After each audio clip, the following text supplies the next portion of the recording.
আপনি বাপের সামনে সিগারেট খেতে লজ্জা করে, বাপের সামনে বেনামাজি থাকতে লজ্জা করে না। আপনারা আপনার স্ত্রীদের সাথে যে ঘুমান, ছেলে সন্তানের সামনে ঘুমান, লজ্জা করে, কিন্তু ছেলের সামনে বেনামাজি থাকেন লজ্জা করে না।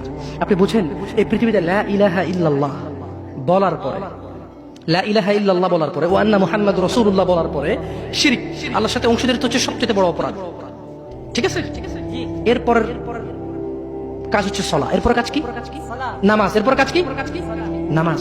আপনি জানেন এই নামাজ না পড়লে মানুষ কাফের হয়ে যায়, অথচ মানুষ ন্যাংটা হয়ে হাঁটতে লজ্জা পায়, মানুষ প্রকাশ্যে মদ খেতে লজ্জা পায়, মানুষ প্রকাশ্যে দাঁড়িয়ে পেশাব করতে লজ্জা পায়, মানুষ প্রকাশ্যে প্রেমিকের সাথে কথা বলতে লজ্জা পায়, মানুষ বাপের সামনে সিগারেট খেতে লজ্জা পায়, মানুষ প্রকাশ্যে শুকর মাংস খাবে না, মানুষ প্রকাশ্যে সিগারেট খায় না, মানুষ প্রকাশ্যে গাঁজা খায় না, মানুষ প্রকাশ্যে নাচে না, মহিলারা প্রকাশ্যে গোসল করতে লজ্জা পায়, পুরুষরা প্রকাশ্যে পায়খানা করতে লজ্জা পায়, কিন্তু কেউ এত জঘন্যতম অপরাধ যা না করলে কাফের হয়ে যায়। প্রকাশ্যে সবাই আজান চলে, কেউ মসজিদে আসে না, কেউ লজ্জা পায় না।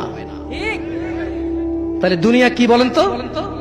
তুচ্ছ খেলতামাশা। নামাজটাকে ঠিক করেন।